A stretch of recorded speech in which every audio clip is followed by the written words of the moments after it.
Assalamualaikum warahmatullahi wabarakatuh.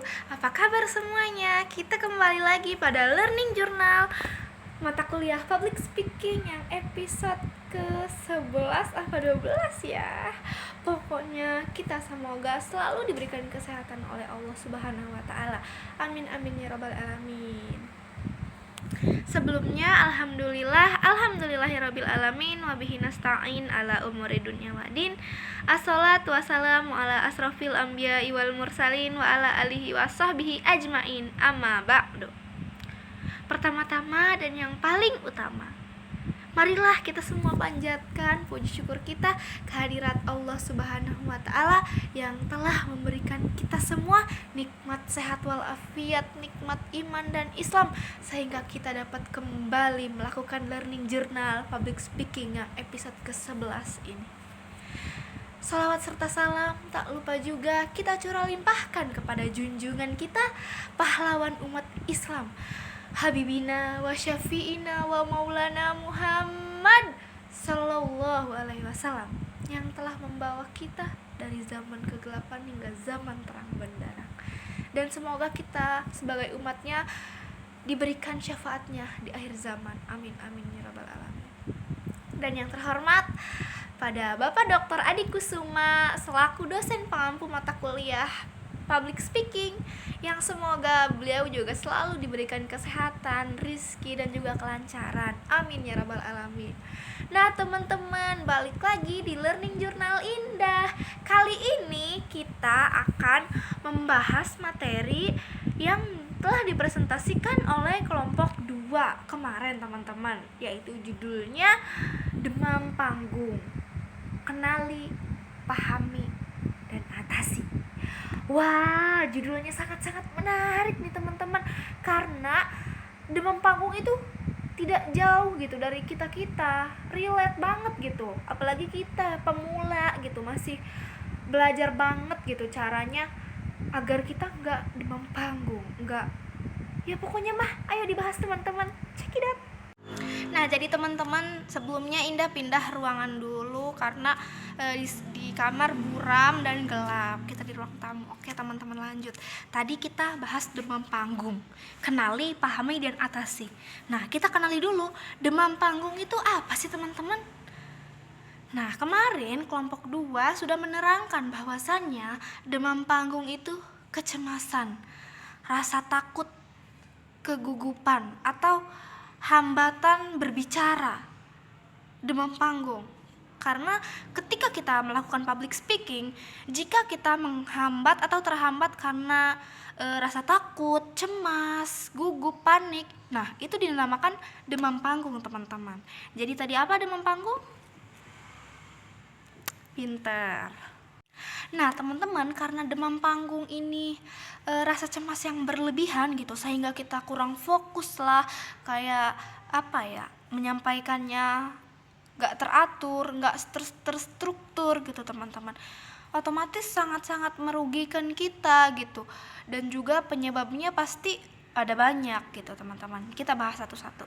Sebelum kita bahas penyebab, di sini teman-teman pasti tahu gagap. Yang gagap sama demam panggung itu dibedakan karena kalau demam panggung itu kayak ya rasa cemas yang berlebihan gitu. Kalau gagap itu faktor yang penyakit apa ya gitu namanya, kemarin si Ishak menjelaskan, kayak gagap tuh kayak aku mau memakan gitu teman-teman, itu gagap gitu kan.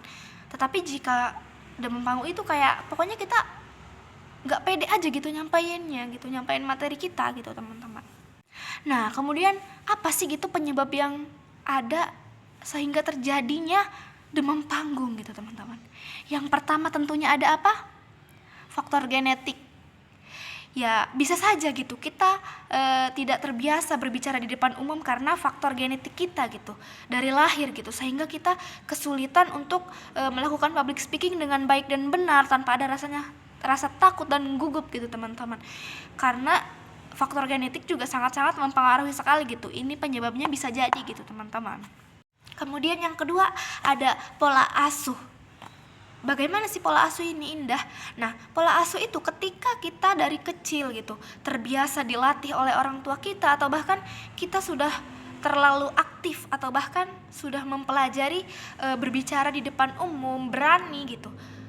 Otomatis kita ketika beranjak remaja, dewasa, melakukan public speaking atau berbicara di depan banyak orang, kita tidak ada lagi yang namanya kaget, deg-degan, kayak ih takut nih gitu, karena kita udah ada pengalaman gitu loh, kayak oh iya pas kecil kita udah pernah gitu. Nah, tergantung pola asuh orang tuanya. Jikalau pas kecil kita tidak pernah dikenalkan dengan berpublic speaking, dengan berbicara di depan orang, otomatis si anak juga akan berpengaruh ke masa yang akan datang. Kemudian yang ketiga ada faktor penyebabnya apa? Kepribadian. Nah, teman-teman pasti sudah tahu di sini. Apalagi anak Gen Z gitu ya, tahu yang namanya extrovert, introvert, ambivert gitu ya.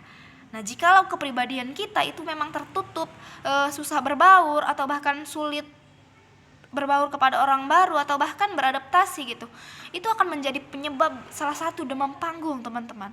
Karena Indah contohkan di sini diri Indah mengaku diri Indah sebagai ekstrovert, karena bukan Indah doang yang menyatakan bahwasanya Indah ini ekstrovert. Keluarga, teman, atau bahkan orang sekitar Indah itu menganggap Indah itu orangnya ekstrovert, karena katanya karena kan orang ekstrovert sama introvert itu beda. Orang ekstrovert itu mudah berbaur, gampang beradaptasi, sedangkan introvert itu harus berlama-lama gitu, harus butuh waktu yang lama banget gitu untuk mereka tuh menyesuaikan diri kepada tempat atau lingkungannya, apalagi ketika sedang berbicara di depan umum atau bahkan berpublic speaking. Jadi faktor kepribadian itu juga menjadi penyebab, teman-teman. Tergantung kepribadian kita seperti apa. Nah, teman-teman, tadi kan sudah dijelasin nih penyebabnya apa saja. Lalu apa gitu ciri-ciri orang yang sedang demam panggung?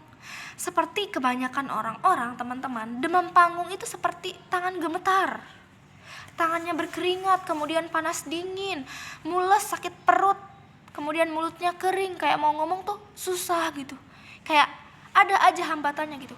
Nah, kalau di sini Indah kalau sering demam panggung itu mules, teman-teman, kayak ih sakit perut banget gitu, mau tampil nih gue, kayak itu ciri-cirinya, teman-teman. Jadi kalau lihat orang tangannya gemeter, kemudian kayak mau ngomong terhambat, kayak bisa jadi itu dia sedang demam panggung, kayak takut gitu. Kemudian ada juga teman-teman yang seperti tangannya berkeringat, kemudian panas dingin gitu, teman-teman ya, seperti itu, teman-teman.